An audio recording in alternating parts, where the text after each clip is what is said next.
Para desligar o seu microfone, Vé. Bom dia a todos. É com muita alegria, né, que nós nos reunimos nesta manhã. Então vamos nos preparar espiritualmente fazendo a nossa prece. Vamos fechando os nossos olhos, nos ligando a Jesus, esse mestre querido, e a toda a espiritualidade que envolve a fraternidade. Vamos pedindo que através dessa luz possamos absorver os ensinamentos desta manhã e que possamos colocá-lo em prática no nosso dia a dia, fazendo sempre uma reflexão sobre tudo que aprendemos. Que Jesus nos abençoe hoje e sempre. Que assim seja.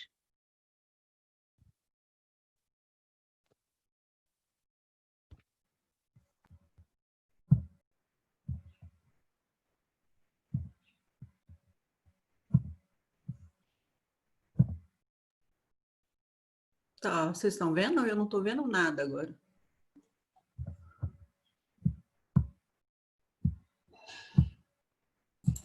Sim, estou vendo o seu PowerPoint. Tá vendo o PowerPoint? Eu não estou vendo a imagem de vocês. Como é que eu faço aqui? Para ver. Isso às vezes acontece, é difícil, viu? É? Bom. Tenta ver se não está embaixo, em miniatura. Não, não tem lugar nenhum. Dá um ESC, aperta o ESC. ESC. Espera aí. Deixa eu sair aqui. Agora voltou.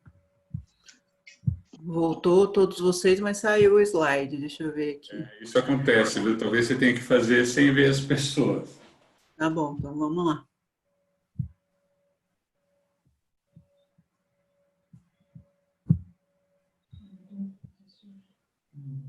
Porque aqui tá a tela das pessoas está separado da do PowerPoint.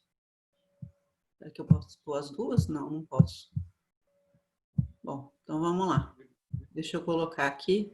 Para a gente aparece aqui, Roberta. Para a gente aparece a miniatura do vídeo e também o slide. Tá bom. Bom, então, hoje eu vou falar para vocês um pouquinho sobre fé e cura, né? Vou tentar falar um pouquinho a respeito do que já foi comprovado pela ciência humana, a respeito dos benefícios da fé, né, na cura das pessoas, né? E tentar falar um pouquinho das atitudes que nós podemos tomar para ajudar nessa cura, né? E também o que pode fazer com que essa cura fique mais dificultada, né? Dependendo também de algumas atitudes que possamos tomar. Então, eu vou passando aqui os slides e eu vou ter que falar alguns conceitos para vocês, para nós entrarmos nesse assunto sobre fé e cura. E o primeiro conceito que eu vou precisar falar é o conceito de saúde. Então, pela OMS, né, Organização Mundial de Saúde, o conceito de saúde é um estado dinâmico, né, de bem-estar, de completo bem-estar físico, social e mental, e não uma simples ausência de enfermidade. Esse conceito foi proposto logo após a Segunda Guerra Mundial, em 1946, e está em vigor desde 1949. Ele tem alguns fatores, esse conceito tem alguns fatores positivos, porque eles falam que é um estado dinâmico, então que está sempre se alterando. Mas até hoje nós não conseguimos seguir na plenitude, né, conseguir na plenitude esse completo bem-estar físico, social e mental. Foi tentado colocar também esse bem-estar espiritual, né, essa parte de cima aí. Mas isso foi negado, porque eles acharam difícil definir bem-estar espiritual. Então, até agora, pela OMS, é só completo bem-estar físico, social e mental. Mas Emmanuel colocou uma definição de saúde no livro O Consolador, que fala o seguinte: saúde é a perfeita harmonia da alma.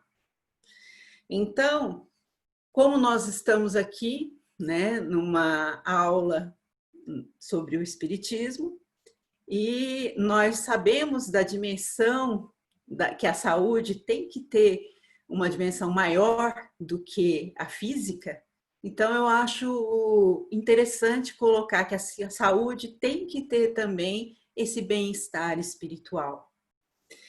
E é um estado dinâmico ainda aqui no nosso planeta, que ainda é de expiação e provas. Aqui a gente não consegue atingir esse completo bem-estar. Nós temos que aprender, eu acho mais importante, a conviver com os nossos mal-estares também. E manter esse equilíbrio. Isso sim, nesse patamar que nós nos encontramos, é o mais importante. Um outro conceito que nós precisamos saber é o que é espiritualidade. Então, o conceito é que a espiritualidade é uma relação do ser humano com o transcendente, com aspectos não materiais, não físicos da existência, tais como deuses, espíritos ou uma realidade última. Religião é um aspecto institucional da espiritualidade, é um conjunto de práticas, crenças compartilhadas por um grupo, cujas práticas têm o objetivo de aproximar o indivíduo do transcendente, com a espiritualidade. E o que é religiosidade? É um nível de envolvimento do indivíduo com o seu grupo religioso. Então, pode ser entendido como um subgrupo da espiritualidade.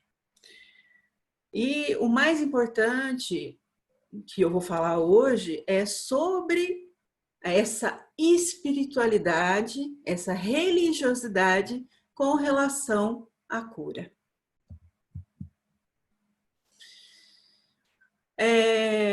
Em 1950, Alport, que é um pesquisador e um psiquiatra, ele também definiu dois conceitos, o de religiosidade intrínseca, que é aquela crença que nos ajuda a melhorar, né, que é fundamental para a nossa existência,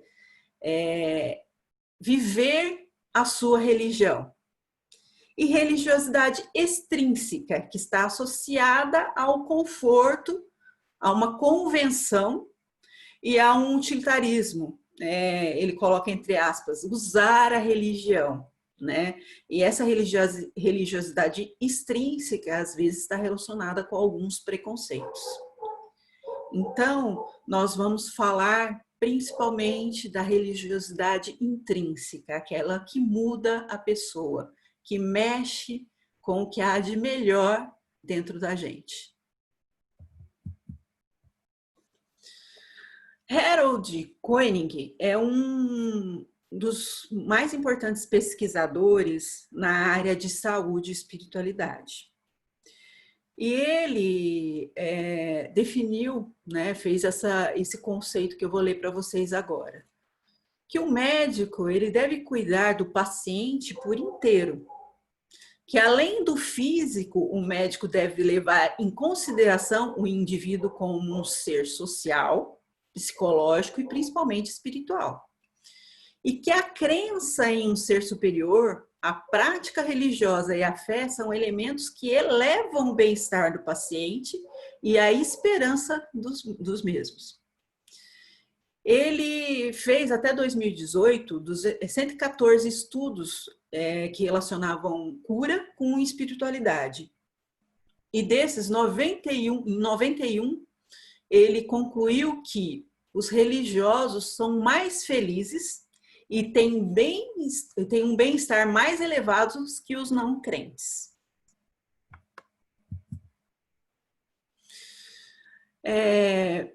Esse é um artigo que foi publicado numa revista importante de medicina, que chama Arquivos Internos de Medicina, no ano de 1999, e foi feita uma pesquisa com os pacientes, perguntando sobre a relação médico-paciente. E as respostas dos pacientes foram as seguintes: 66% deles acreditavam que se o médico perguntasse a respeito sobre suas crenças, isso aumentaria a confiança deles nos médicos.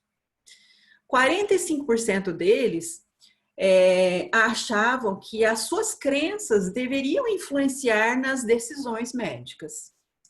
E 94% deles achavam que os médicos deveriam perguntar sobre as suas crenças. Isso foi uma pesquisa feita com 177 pessoas na Universidade da Pensilvânia.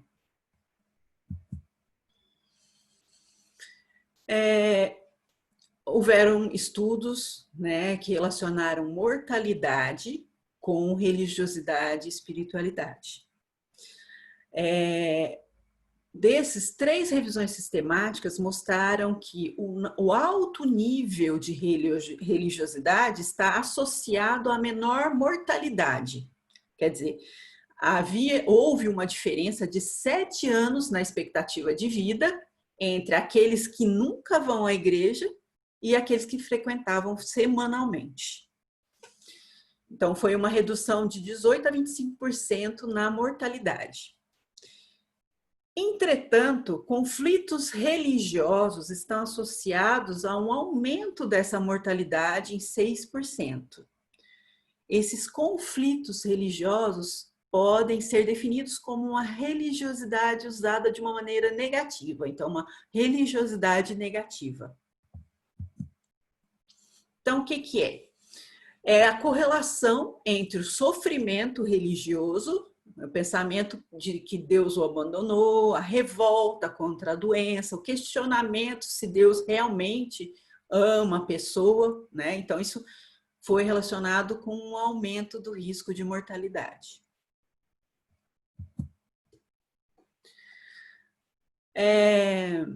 O risco para doença crônica. Teve um estudo europeu onde houveram 16.577 pessoas que participaram desse estudo, né? E esse estudo mostrou que a alta frequência religiosa esteve associada com o menor número de fatores de risco para desenvolver doença crônica, por exemplo, tabagismo, a inatividade física, o uso do álcool e o sobrepeso. Por quê? Porque geralmente nas religiões a gente estuda que nós devemos cuidar não só da alma, como do corpo também.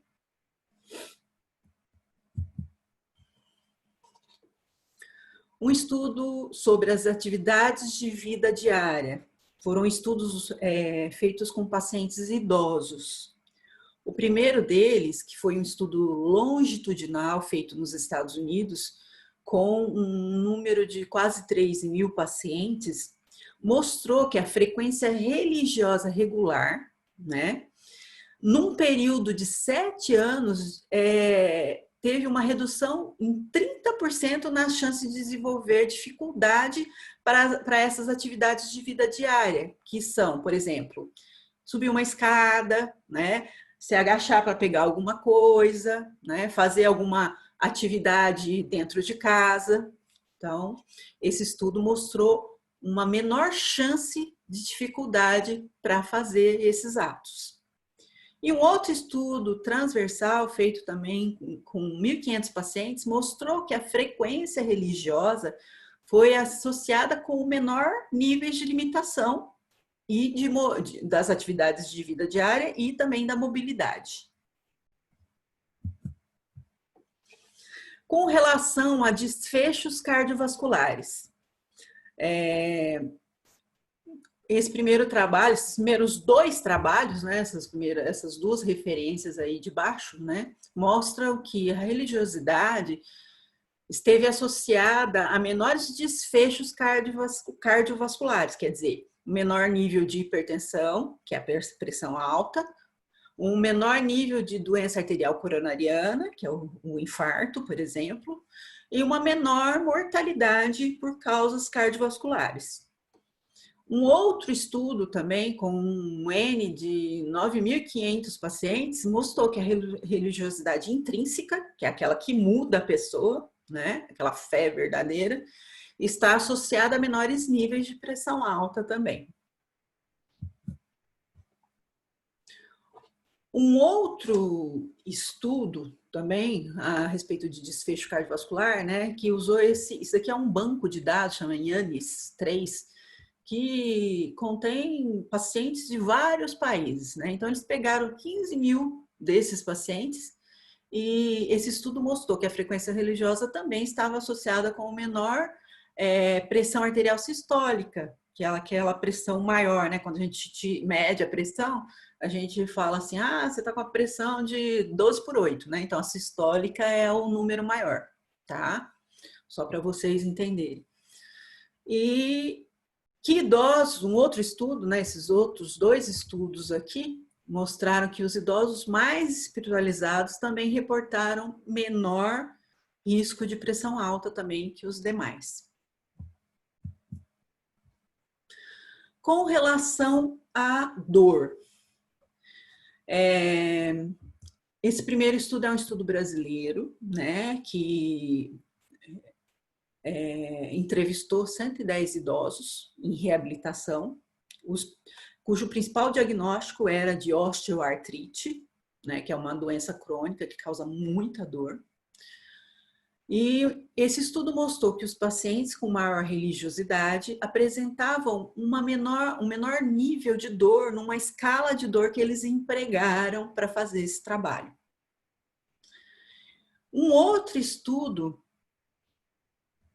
onde houveram 37.000 pessoas incluídas que tinham diagnóstico de dor crônica, mostrou também que os mais religiosos tinham menor prevalência de dor, né, se queixavam menos de dor, e também de fadiga. E um outro estudo com 35 pacientes com artrite reumatoide mostrou que o coping religioso, que é a capacidade da pessoa usar a religião para combater os estresses, né? Mostrou que o coping religioso foi associado ao menor nível de dor também. Com relação a outros desfechos, houveram associações entre alta espiritualidade e melhor autorrelato de saúde. A pessoa se considerava com mais saúde, quanto maior a sua espiritualidade.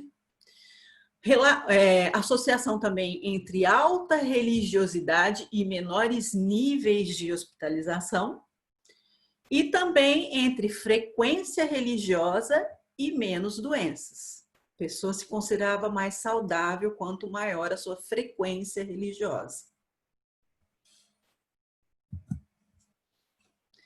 Com relação à prevenção de doenças, né, esses números aqui são de números de estudos feitos com cada um desses fatores aqui.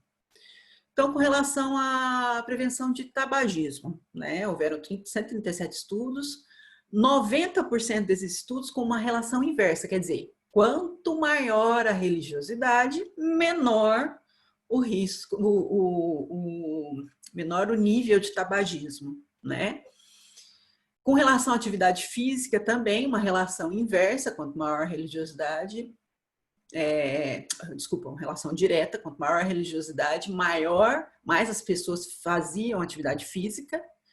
E com relação à dieta saudável, também uma relação direta em 67% dos estudos.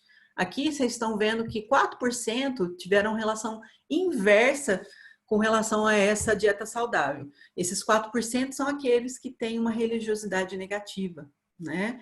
E aí eles, às vezes, como estão revoltados, como se sentem revoltados, né? Passam a não se ajudar também. Eles tendem a pensar que eles não têm responsabilidade com a cura deles. E o mais importante é a gente saber que a cura é um atributo do indivíduo. O médico, ele não pode curar ninguém. O que ele pode é ajudar o indivíduo a se curar, né? Quando ele faz um bom tratamento, quando ele prescreve um bom remédio, mas a cura é um atributo da pessoa. E isso a gente não pode esquecer.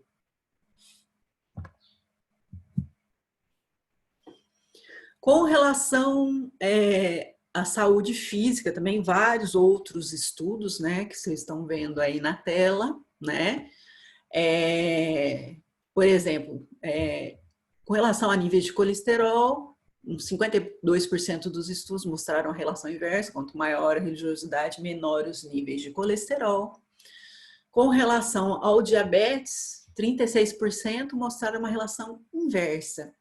Eu trabalho bastante com pacientes diabéticos e nessa convivência de quase 25 anos de profissão, né, o que eu vi é que a maioria são pacientes que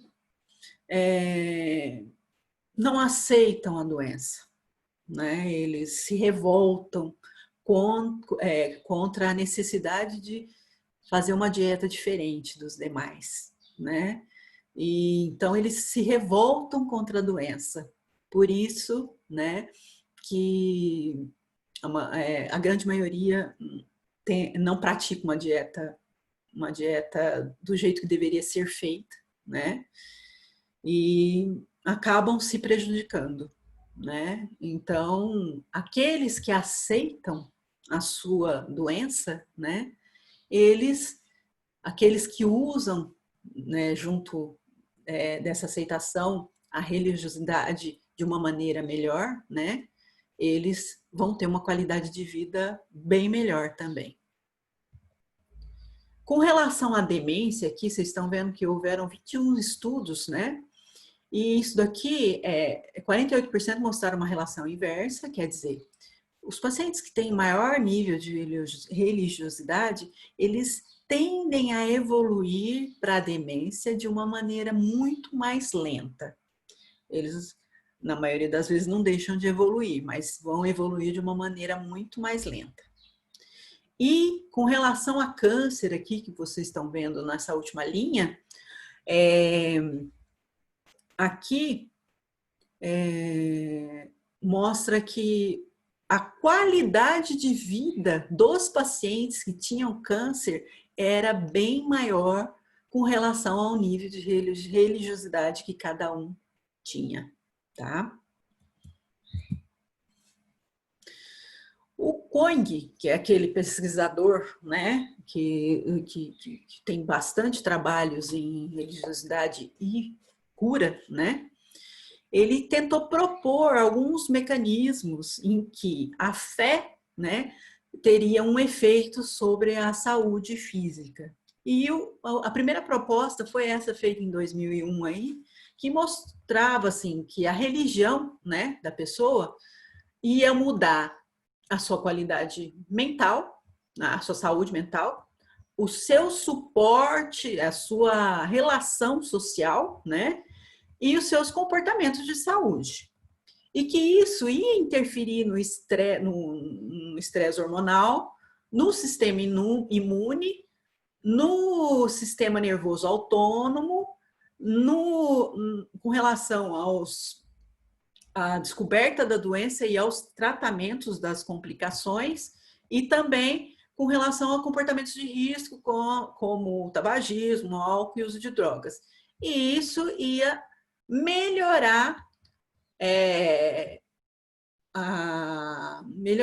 os aspectos de infecção, de câncer, de doenças do coração, pressão alta, AVC, doenças do estômago, doenças do fígado e do baço e acidentes e até de doenças sexualmente transmissíveis.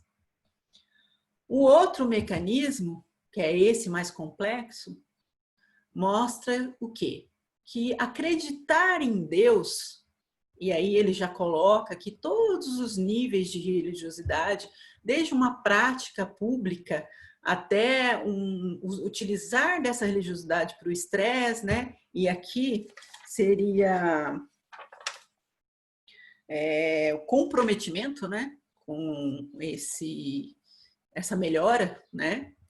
Isso iria fazer com que as decisões e as escolhas da pessoa se transformassem. E essas pessoas utilizariam mais da honestidade, do perdão, do altruísmo, da sensação de gratidão, né? Da paciência e da cooperação, né? Nas relações sociais. E isso teria desfechos positivos para quem utilizasse de uma maneira positiva, fazendo com que a pessoa se sentisse mais em paz, com mais harmonia, com mais bem-estar, né?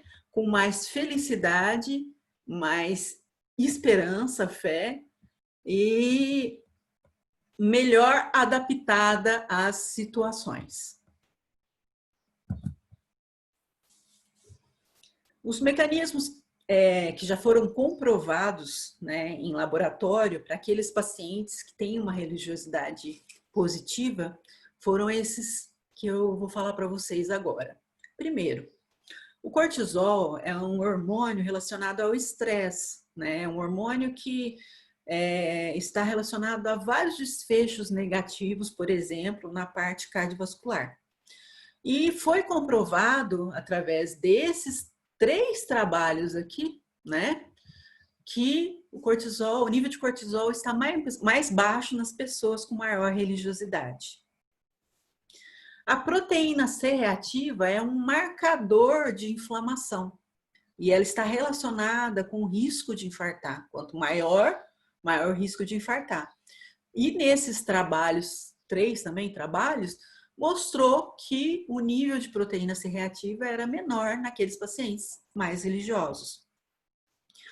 O fibrinogênio também é um marcador de gravidade de doença, principalmente, por exemplo, agora, atualmente, né, na Covid-19, o fibrinogênio muito alto, ele é um marcador de que as coisas vão ficar mais graves, né?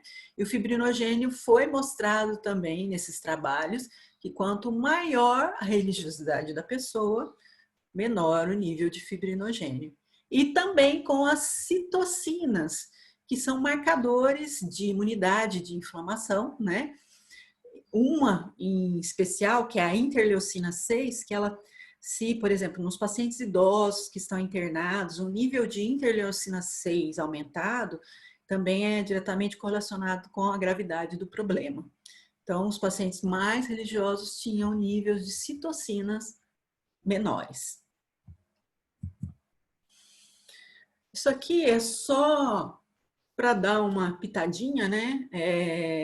É um mecanismo com que o vírus, o coronavírus, atua, né, dentro do corpo da pessoa para provocar os estragos que ele faz, para vocês entenderem bem.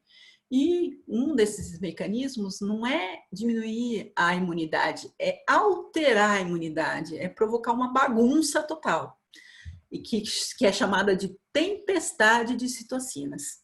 Então, na Covid-19, essa interleucina 6 está muito aumentada. Quanto maior a chance da pessoa, no caso, ficar grave. Então, será que se a gente não utilizar dessa religiosidade de uma maneira sadia, será que nós não podemos também mudar esse quadro? Isso é só para a gente pensar. Outros mecanismos, né, que foram comprovados. A imunidade geral, né, da pessoa está melhor, né, naqueles pacientes que têm uma religiosidade melhor. Inclusive, há menores níveis de imunoglobulina E, que está relacionada com alergias, naqueles pacientes mais religiosos. Por exemplo, o paciente com HIV, né? Ele tende, quando ele tem uma religiosidade boa, né, uma religiosidade positiva, ele tende a ter níveis de contagem de vírus, né, menores. Então, isso leva eles a ter uma qualidade de vida melhor, né, e ter uma sobrevida melhor também. O controle autonômico e a reatividade pressórica estão relacionados com desfechos cardiovasculares, tá? E nesses estudos também foi mostrado que quanto melhor a religiosidade, melhor o controle autonômico e de pressão. Nós falamos até agora, então, mais da religiosidade com relação à saúde física, né? Agora eu vou falar um pouquinho sobre saúde mental. Então, já está comprovado cientificamente que quem tem melhor religiosidade tem menores níveis de depressão, até 10 vezes menos chances de depressão nas populações de alto risco, tá? Que estão numa situação de estresse, né? Aqueles indivíduos, porque a gente sabe hoje em dia que a depressão tem um caráter genético. Então, nos filhos daqueles pacientes que tinham uma depressão grave, foi mostrado que a religiosidade diminuiu 10 vezes a chance da população desses filhos terem depressão. Está relacionada também com menor nível de suicídio, diminuição do uso de álcool e drogas e melhor qualidade de vida. Esse é um estudo interessante mostrando que o córtex, que é essa parte de cima do cérebro aqui, tá? E a espessura cortical, ela está relacionada, das áreas relacionadas aos transtornos mentais, ela é 2 vezes maior nos pacientes com mais religiosidade. Porque o córtex, ele serve como um filtro para os nossos pensamentos. E já foi comprovado, por exemplo, na esquizofrenia, que o córtex do indivíduo esquizofrênico, ele é imaturo, ele é mais fino, tá? Então, a religiosidade, nesse caso, ela faz com que o córtex seja 2 vezes mais espesso, né? Seja um filtro melhor para os nossos pensamentos e para as nossas ações.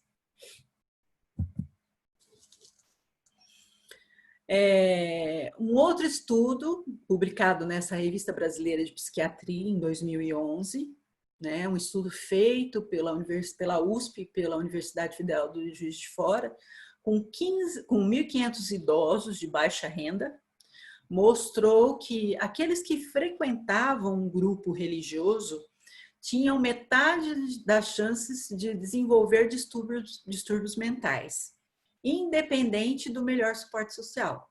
Então, eles tiraram aqueles que tinham um apoio familiar melhor, tiraram todos esses fatores que poderiam interferir na melhora, né, na diminuição da chance de desenvolver o distúrbio mental, né, e fizeram um trabalho sem esses fatores que poderiam interferir. E isso mostrou que a religiosidade é maior, né, que a religiosidade interfere de uma maneira positiva, né, diminuindo para metade a chance de desenvolver distúrbios mentais.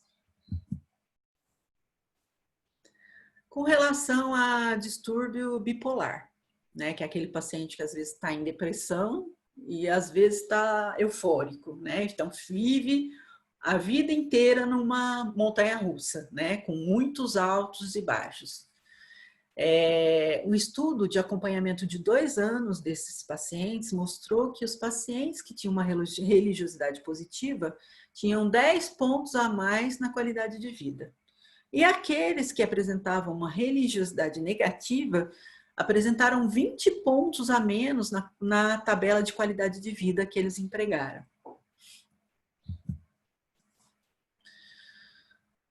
Tá dando para entender, pessoal? Que eu não estou vendo vocês, não estou vendo o rosto, ficou aí meio em suspense. Tá dando para entender o que eu estou falando? Assim, Roberta, está muito interessante. Então, tá bom. Com relação à religiosidade intrínseca, que é aquela que nos faz mudar, né? Os estudos mostraram também 5 vezes menor chance de desenvolver depressão nesses pacientes que têm essa religiosidade intrínseca. Um outro trabalho, publicado em 2013 na Revista Brasileira de Psiquiatria, que envolveu 12 mil jovens estudantes universitários, mostrou que aqueles que não tinham qualquer religiosidade apresentaram 2 vezes maior risco de uso de álcool e drogas. Daí, a gente pensar na importância da religiosidade nas nossas vidas e, principalmente, como pais, de levar os nossos filhos para essa prática benéfica, né? Um estudo publicado numa revista internacional muito famosa, que é a JAMA, né, de psiquiatria, em 2016, que foi um estudo feito pela Universidade de Harvard, envolvendo quase 90 mil enfermeiros, num segmento de 14 anos, então foi um belo de um trabalho, né? Mostrou que aqueles que não frequentavam qualquer grupo religioso, em relação àqueles que frequentavam uma vez por semana, tiveram um índice de suicídio 7 vezes maior no decorrer desses 14 anos. Importante, né? Com relação ao poder da oração, né? A oração, ela faz o indivíduo afastar a dor da mente. Ela focaliza o pensamento em outras coisas. Ela melhora a nossa capacidade de concentração e ela diminui os sintomas de ansiedade. Isso tudo está comprovado cientificamente. Não sou eu que estou falando. Ela é a nossa conexão com a divindade.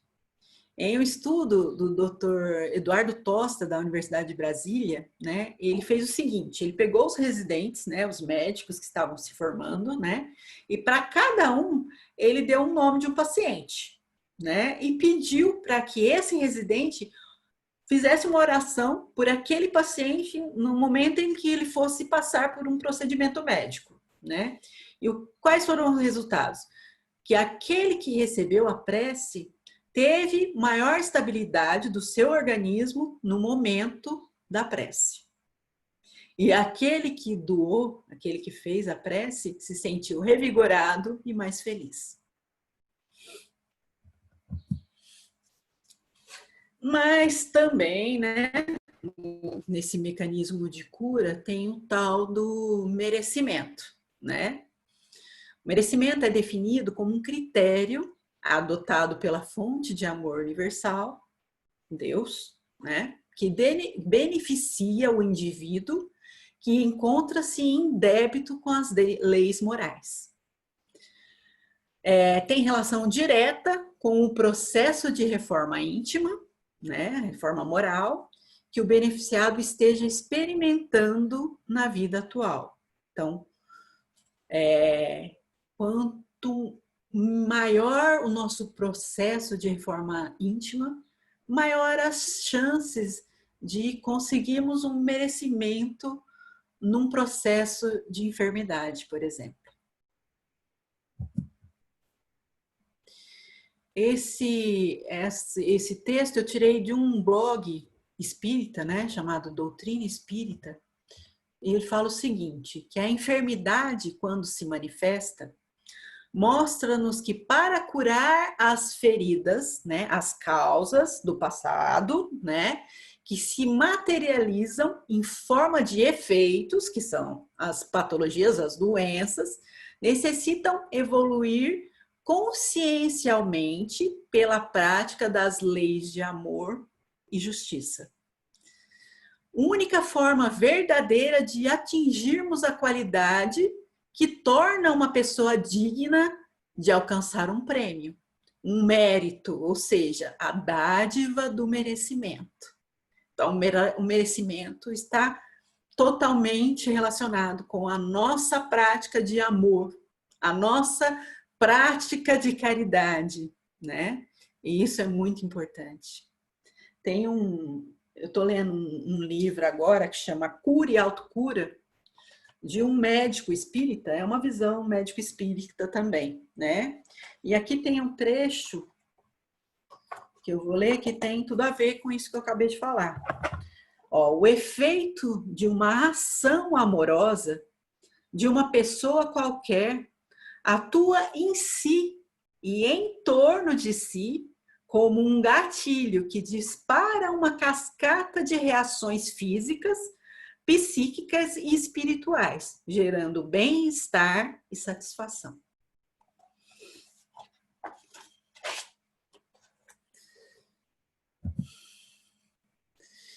Nessa mensagem, isso aqui é um trecho de uma mensagem chama Saúde Integral, de Joana de Ângeles, né? Psicografada pelo Divaldo, né? Que aborda a importância de deixarmos fluir em nossas vidas a energia do amor, como fator de cura e de sanidade físio-psíquica. Então, ela fala o seguinte: o amor assume um papel preponderante em razão das energias que libera no sistema imunológico, fortalecendo no sistema nervoso simpático, aquele que está relacionado com os desfechos cardiovasculares, e nos glóbulos brancos, aqueles da imunidade, fundamentais na luta pela preservação da saúde.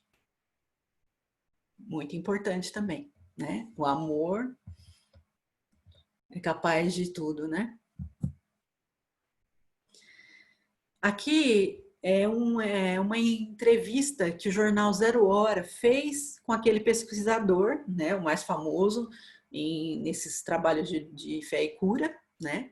E eles perguntaram o seguinte: dizer que a fé ajuda a curar não coloca um peso extra sobre aqueles pacientes que não se recuperam e que podem se sentir abandonados por seu Deus? Aí o Coing fala: as pessoas não deveriam rezar apenas para obter a cura física. Talvez Deus considere a saúde menos importante do que outras coisas. Talvez o processo curativo seja ainda maior se ele curar as relações com os outros ou curar a relação com Deus. Tem um outro trecho desse livro que eu estou lendo que fala também a respeito disso. A doença, nessa visão, pode ser entendida como um convite do corpo, da sabedoria inata que há em cada um, manifestando o apelo ao reequilíbrio do ser perante a consciência ou as leis de Deus, bem como diante de seu próximo e do universo, com suas leis naturais. Não se trata de punição ou de castigo divino. Então, é muito importante a gente ter essa noção, né? Que com a fé, talvez a gente não consiga a cura física, mas que algum tipo de cura, com certeza, vai haver. Segundo Herculano Pires, ele fala que a cura não se efetua por mais dedicados que sejamos ao espiritismo, por mais abnegados no tocante ao próximo, se a doença ou a deficiência que sofrermos for em si mesma o remédio de que de fato precisamos. Então, achei legal essa frase, né? Você está onde precisa. Então, apenas respire, né? Importante também, não cabe a nós julgar o merecimento do outro. Cabe a nós ajudar.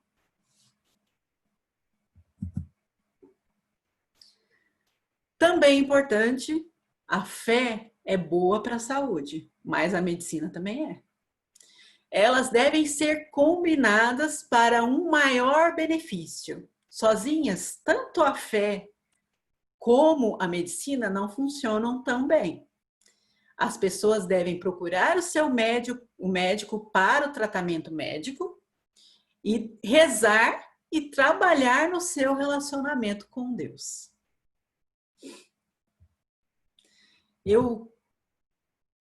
Então, né, quase que finalizando, né, saúde também é um estado de espírito.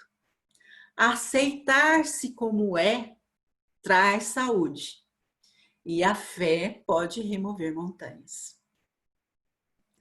Agora eu queria passar para vocês um vídeo pequeno de, acho que 7 minutos, em que o Divaldo relata um caso que tem tudo a ver com fé e cura. Tá bom? Então, vamos lá.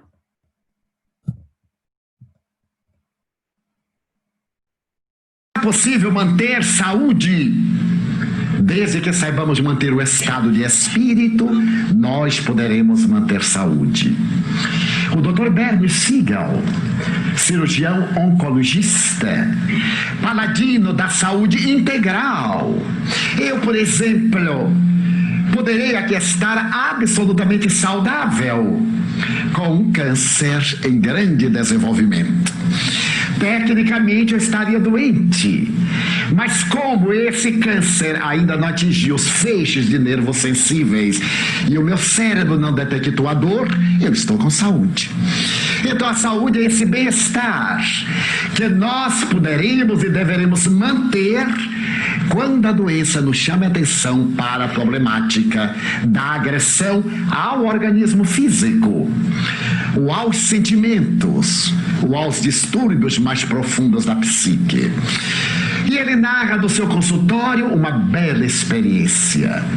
No mês de janeiro de 1981, chegou um paciente com 78 anos, John Florio.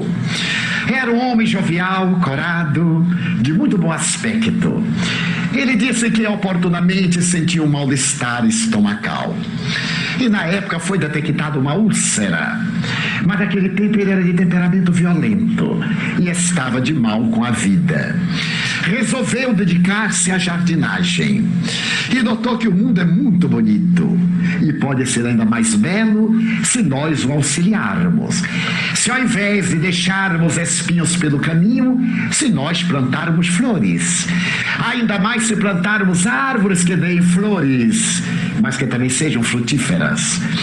E agora ele estava com um câncer. E ali estava exatamente para que o médico pudesse fazer uma avaliação. Ele levava todos os exames. E depois que o médico viu a extensão do câncer, sugeriu-lhe uma cirurgia imediata. E ele disse, mas eu não posso. O senhor veja, eu tenho 78 anos e devo viver a minha vida ao máximo. Se eu me operar agora, eu perderei a melhor quadra do ano, que é a primavera. E na minha condição de jardineiro, eu tenho um seminário de mudas, de muitas plantas que eu vou colocar nas ruas e nas casas, que as pessoas irão comprar para tornar a paisagem mais bela. Se eu me operar, a convalescença larga, logo depois se vai a primavera, e eu serei responsável por deixar o mundo menos bonito, menos florido. E o Dr. Bernie Siegel disse-lhe, mas é uma questão de vida ou de morte. Quantos meses, doutor? Operando, você tem uma sobrevida de 6 a 10 meses. Não operando, você terá uma sobrevida de 2 a 4 meses, caso não ocorra uma parada cardíaca. E com muitas dores. Ele disse, olha, vale a pena. Como eu me amo, eu vou dizer para o câncer que, por favor, me respeite. E vou dizer ao estômago que, por favor, se imponha. Como é que ele admite que esse sujeito estranho invada-lhe a residência? Crie uma situação desagradável e se expanda. Assim que passe a primavera, eu voltarei, doutor. Está bem? E o médico disse, não posso forçar. E esqueceu-se do cliente. Anotou na ficha de 2 a 4 meses de sobrevida.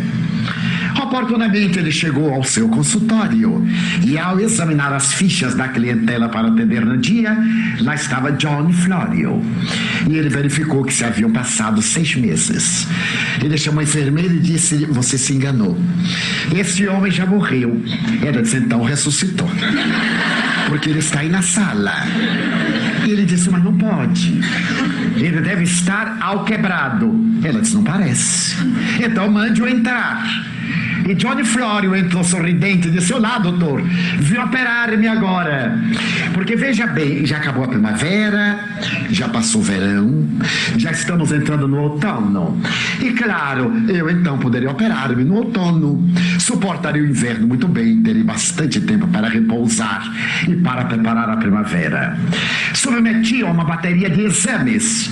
O câncer não havia crescido, não tinha metástase. Operei-o. Tirei-lhe 3/4 partes do estômago. Recomendei-lhe quimioterapia como medida preventiva. Ele sorriu, agradeceu, teve uma convalescência muito boa, saiu do hospital menos de 5 dias. E claro, eu me esqueci de Johnny Florio. Mais tarde, 6 anos, eu chegava ao consultório e lá estava a ficha dele. E eu disse à enfermeira, desta vez, por favor, ele não pode estar com 84 anos, após uma cirurgia tão delicada. Ela disse, não sei, mas é ele quem está aí fora. Mande-o entrar. E armei-me para expulsar o mistificador, o intrusão, que vinha brincar com o nome de Johnny Florio. E ele entrou corado, sorridente. Olá, doutor. Veio fazer alguma revisão? Não, não. Eu me esqueci de lhe fazer uma pergunta. E tenho urgência de fazê-la, doutor. E qual é a pergunta? Eu queria saber, eu me esqueci quando eu saí do hospital. O que é que eu posso comer, doutor? O senhor coma aço inoxidável com qualquer substância corrosiva, porque no senhor não faz mal. Agora sente-se e me explique o que é que o senhor fez da sua vida. Ele disse, bem, eu tinha dito ao senhor que o estômago tinha que reclamar com o câncer. E diariamente eu dizia ao meu estômago, você já se alimentou o suficiente. Agora vai se alimentar o necessário. E vamos os dois expulsar algum remanescente. Porque eu preciso de viver. Eu tenho que colocar beleza no mundo. Eu tenho o dever de tornar o mundo melhor. Eu preciso de ter alegria. E como o senhor sabe, eu estou planejando com a minha família a celebração do meu 100º aniversário. Bem, eu nunca mais vi John Florio, mas eu acredito que ele deve estar preparando-se para comemorar o seu 100º aniversário. Bom, pessoal, como é importante a gente olhar a vida com bons olhos, né? Como é importante o otimismo, a fé verdadeira, né? Como é importante a gente poder fazer algo pelo próximo, se sentir útil, né? Para terminar, eu queria cantar e tocar uma música, mas essa semana foi meio complicada. Para fazer essa aula, eu tinha feito já esses slides há um certo tempo, mas na quinta-feira o meu violão fez favor de arrebentar a corda. E na sexta-feira o meu computador estragou, o HD foi para o espaço, por isso que eu tive que refazer essa aula no computador do meu filho, né? Porque eu não tinha deixado uma cópia no pendrive e não vou poder tocar. Mas eu escolhi uma música que é para mim um poema sobre o otimismo e sobre a fé. E eu gostaria de cantar baixinho esse poema, mas só se vocês se comprometerem a cantar comigo, pelo menos o refrão. O que vocês acham? Vocês se comprometem comigo? Claro. Então, vamos lá. Vou colocar a letra aqui e eu quero que vocês cantem junto comigo. Roberta, tira o slide para aparecer todo. Ah, não, você vai pôr o slide. Então. Eu não estou aparecendo ou eu estou aparecendo? Do slide para cantar. Ah, Essa é a letra, não é? É a letra. Uhum. Então Vamos lá.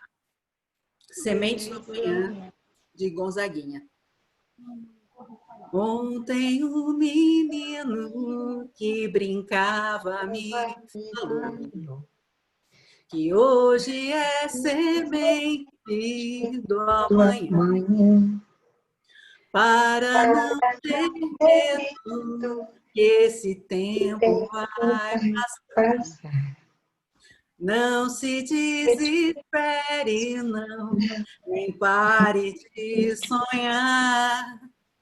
Nunca se entregue, nasça sempre com as manhãs. Deixa a luz do sol brilhar no céu do seu olhar. Fé na vida, fé no homem, fé no que virá. Nós podemos tudo, nós podemos mais. Vamos lá fazer o que será. Vamos lá fazer o que será. Obrigada, pessoal. Obrigada a você. Obrigada a você. Maravilhoso. Muito Obrigada, obrigada. Roberta. Obrigada, foi ótimo.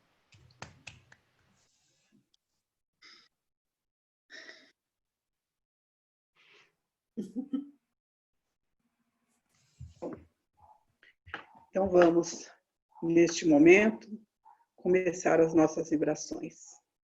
Convido a todos a fechar os olhos para a nossa melhor concentração e elevar o nosso pensamento a Deus e a Jesus. Pedir que nos ajude a conduzir as nossas vibrações e que, através do nosso pensamento, ela chegue onde nós direcionarmos neste momento.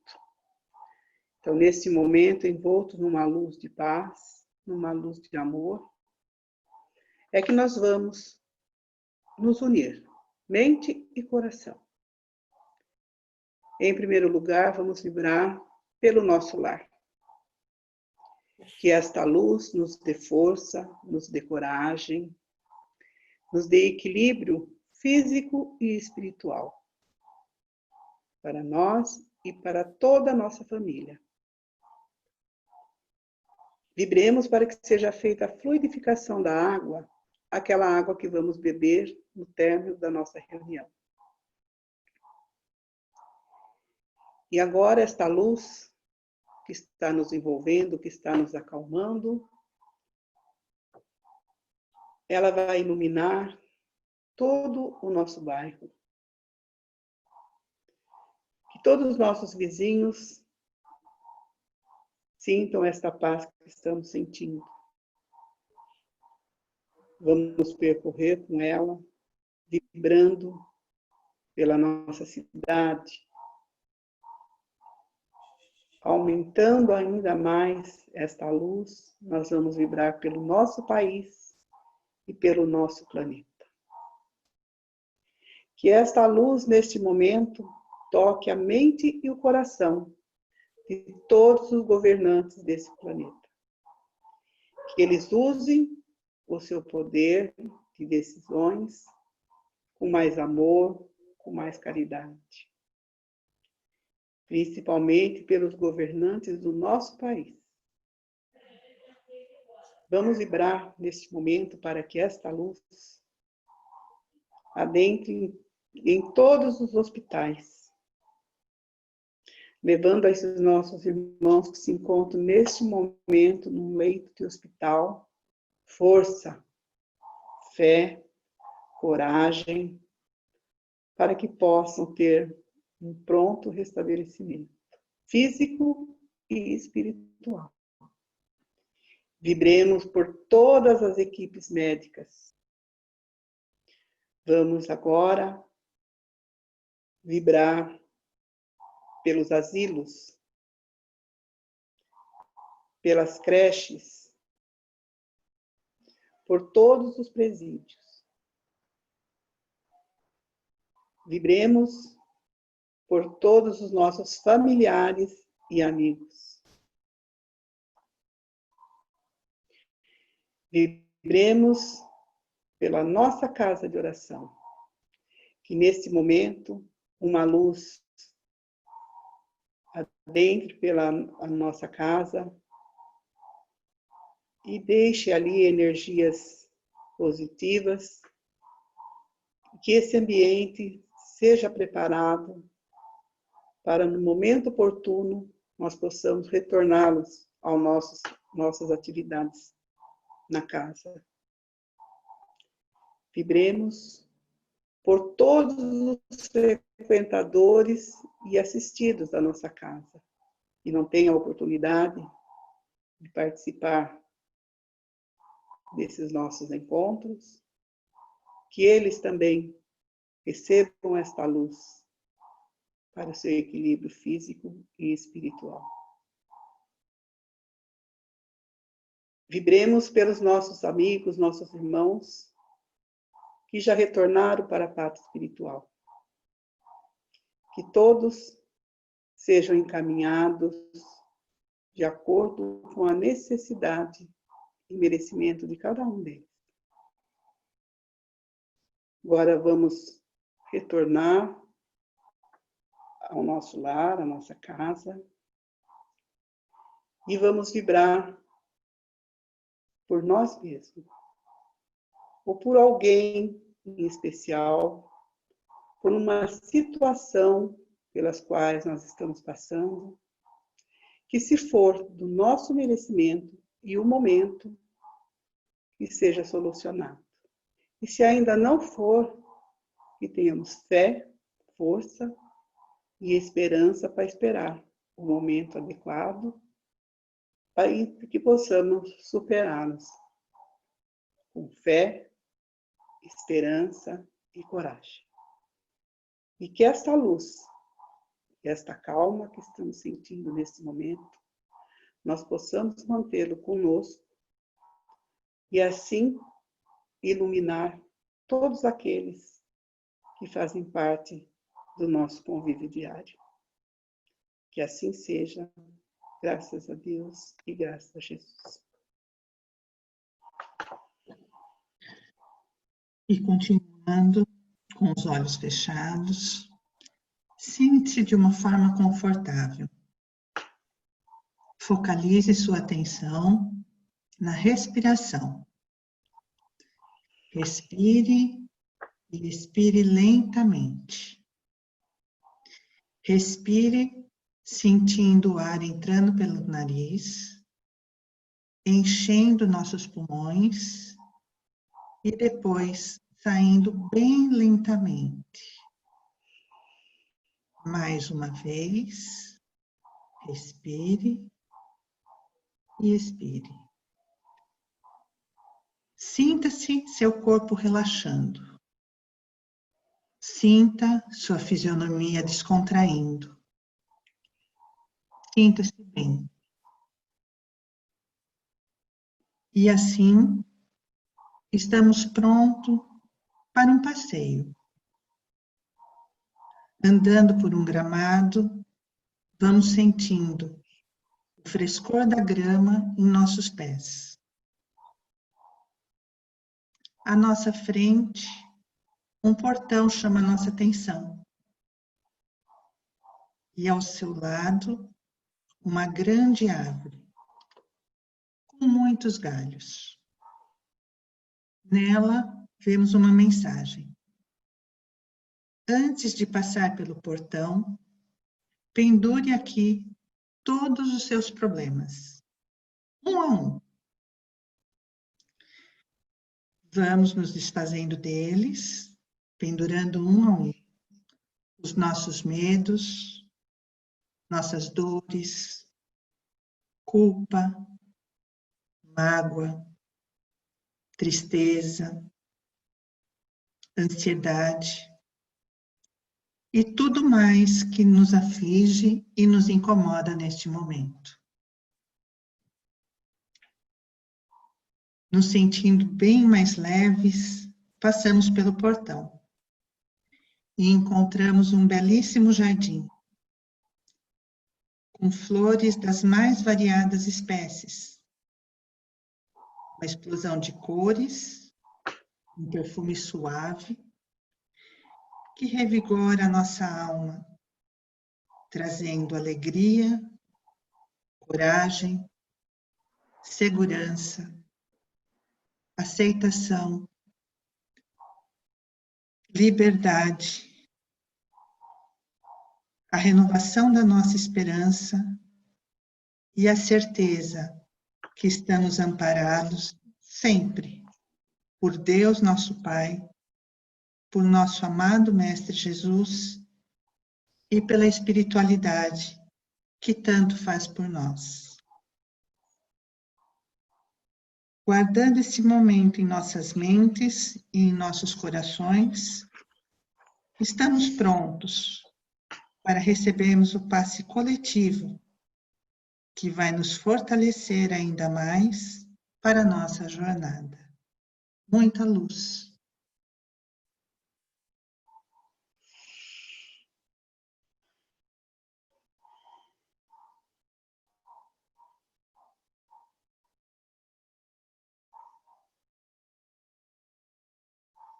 Graças a Deus e a Jesus.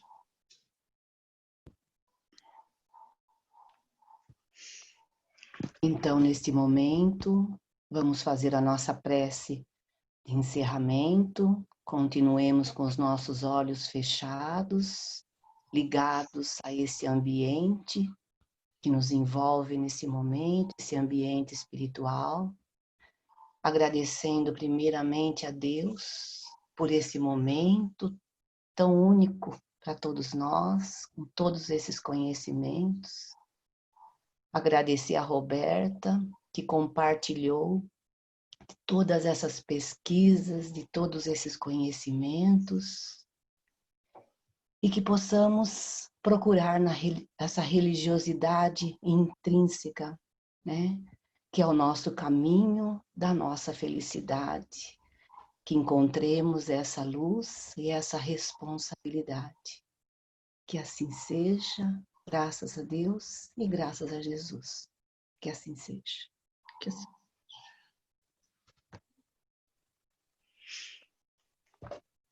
Muito Bom bem. domingo a todos. E obrigada, Roberta. Foi ótimo essa palestra. Muito Foi bom, ótima Roberta. mesmo. Obrigado, viu, por compartilhar aí tantos estudos. Muito bem compartilhado, aliás. Obrigado. Foi ótima reunião, né? Bom dia a todos. Bom dia a todos. Muito obrigada, Roberta. Foi ótimo. Obrigada, Roberta. Um bom domingo para Bom todos. dia, gente. Bom